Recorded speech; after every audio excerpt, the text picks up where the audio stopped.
Tá aqui o homem que produziu tudo isso aí. Mais uma vez eu volto pra cá. Mas agora é pra falar dela turbo, né? Antes nós falamos dela ali, ó. Ela tava bem naquele cantinho ali, aspirada. O que foi mudado aqui? Claro, a gente já viu que foi mudado aqui, que tem uma turbina. Mas dentro desse motor, o que precisou fazer? O que o Bettini teve que fazer para pôr uma turbina? Tamanho de turbina, o que pode vir de cavalaria? Por quê? Cara, que foi impressionante, todo mundo comentou no Brasil o tamanho dessa pressurização aqui, o volume de ar que tem aí, cara, é gigantesco. Então, começando, digamos, pelo motor, a gente basicamente alterou poucas coisas, alterou os pistões e o comando de válvula, que é o principal determinante para a configuração do turbo. E na parte do coletor de admissão, a gente calculou o volume dele em relação à cilindrada do motor. Embora a base dele seja o entre-cilindro como um Opala, até esse bloco, se quisesse montar num Opala, ele dá certo num Opala, ele tem as dimensões do Opala, porque a primeira vez que foi feito, ele era para ser usado com cabeçal de Opala. Ele tem um pistão grande, o pistão é 425, seria quase 105 milímetros, né? Então, esse motor tem uma cilindrada de 5,5 litros. Devido a ter uma cilindrada grande, ele necessita um volume grande de pleno, né? Então... Para entrar em cada cilindro a quantidade certa de ar. No caso a gente poderia fazer menor, só que sendo menor, a distribuição entre cilindros não seria por igual, né? Entendi. Assim, dessa maneira, a gente consegue equalizar para que tenha todos os cilindros iguais, né? Igual o resultado, né? Tu falou da pressurização aqui, que é o volume de ar aí, deu para entender perfeitamente. Agora, eu sei que foi trocado comando e mais algumas peças internas do motor. Por que motivo teve que trocar? Por causa que antes era aspirado? O que isso interfere num turbo, Bettini? Então, primeiro é a relação de compressão em relação ao pistão, que para o nitrometano era maior, com o turbo vai ser menor. Os comandos de válvula segue a mesma sequência, que o nitrometano ele tem uma particularidade de ser parecido com o turbo devido a precisar uma grande quantidade de relação de fluxo de escape, porém não é totalmente para essa configuração que a gente está elaborando para ela, né? Então, basicamente seriam essas duas mudanças, o pistão devido à relação de compressão e os comandos devido à nova configuração, rotação que a gente vai utilizar esse motor, né? O que gira então de rotação? Vai girar? 9.000. 9.000 RPM? Cara, e o tamanho da turbina? Uma curiosidade que todo mundo falou. Tu comentou comigo 108, os comentários 106 milímetros? 106. Ela é a G57 da Garrett, né? Que no catálogo deles fala 3.000 HP, né? Essa é a configuração que a gente escolheu para ela.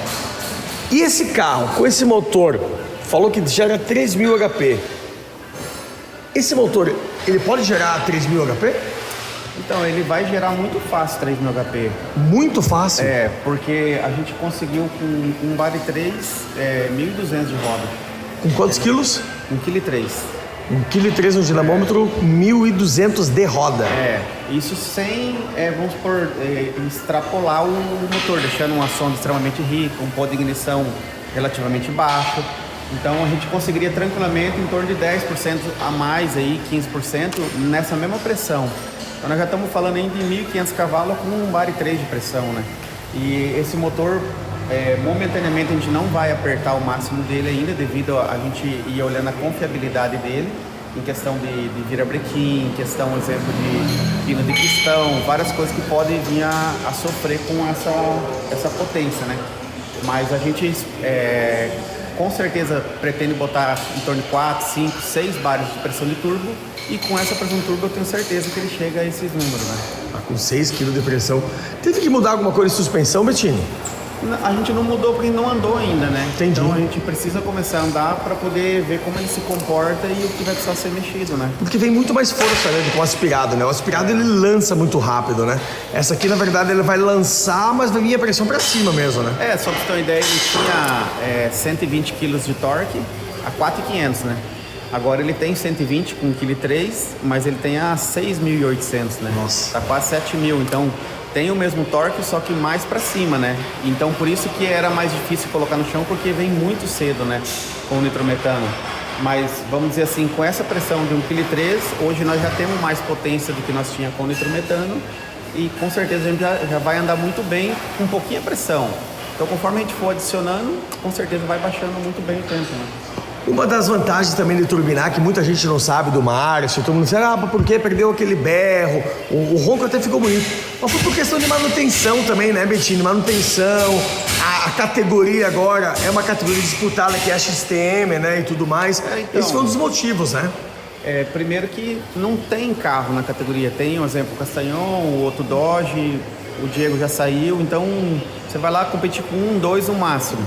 E é uma categoria assim que com esse projeto de nitrometano dá muita manutenção. A cada puxada tem que trocar óleo, esgotar combustível, aquecer óleo, trocar vela. Cada pós-prova tem que trocar anel, tem que trocar bronzina, porque detona tudo, sabe? O nitrometano em quantidade alta, ele judia muito o motor. E no caso da XTM, é uma categoria que vem em crescimento muito alto em quantidade de carros, em tempos. Em qualquer prova, tendo um grid muito bom, entende? Em qualquer tipo de... E competitiva, né? Competitiva. E o que acontece? Com essa configuração do turbo, a gente não vai ter tanta manutenção como tinha antes, né?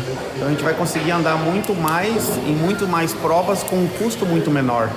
Uma dúvida que eu tenho aqui também, que eu vou pedir pra galera, hein? Vai usar nitrometano um pouquinho aqui pra acender essa turbina ou não vai precisar? Não vai usar nitrometano nada? Caraca, moleque, olha só, nós vamos perder o foguinho. É que o foguinho, por mais que usasse, não seria como no Opala, né? O Opala, ele faz o fogo muito mais fácil que qualquer outro carro devido aos dutos cianeses do cabeçote, né? Ah, muda totalmente. Como aqui o cabeçote não é cianês, é tudo individual, ele não vai fazer fogo como faz o Opala, né? Você pode ver que muitos outros carros, Gol, AP, Chevette, usam nitrometano e não fazem fogo como o Opala, justamente pela construção do cabeçote do duto cianês, né? Então, as novidades. Bettini, o resto aqui ficou tudo igual, ou teve que mudar alguma coisa aqui? Tanque de combustível, o ICE aqui? Aqui era o tanque, né, na frente, aí a gente trocou o tanque, colocamos lá do lado. Aqui, ó, então o tanque de combustível ficou aqui pro lado, ó, galera. Aí aqui nós colocamos o water cooler, aqui o reservatório de água do water cooler e aqui o reservatório de óleo que era no lugar do tanque, né? Entendi.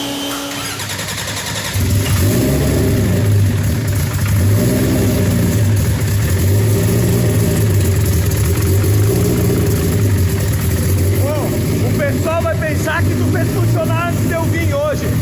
Não, né?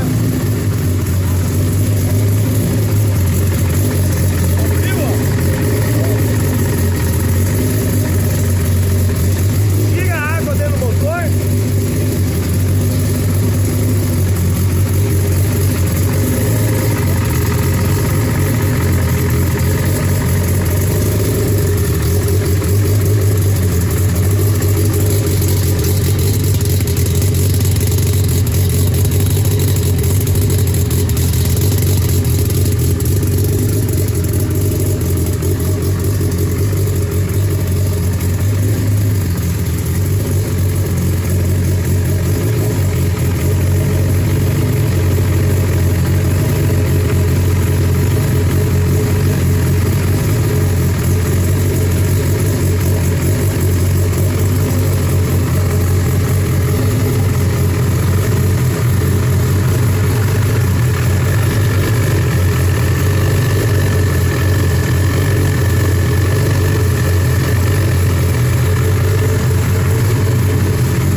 É o seguinte, vocês então conhecerem um pouquinho de Alexandre Maia Bettini, o menino da Evolution Performance Parts. Ele que construiu essa belezura aqui, ó, aspirada, agora turbo.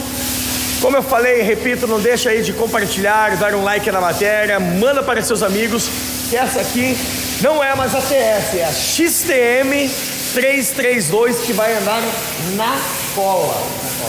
Na cola, só para deixar bem frisado, né? Não é lista, né? É na cola, né? Então tá bom. É na cola que vai andar a Caravan do Los Hermanos, do Márcio Júlio. E o detalhe, o seguinte, hein? Fica ligadinho aí nas imagens que vocês vão ver aí, todo o contexto, que logo, logo ela estará na pista. Ou melhor, na final do Brasileiro em Toledo ela vai estar na pista. Vai estar? Vai. Valeu, Bettini, obrigado.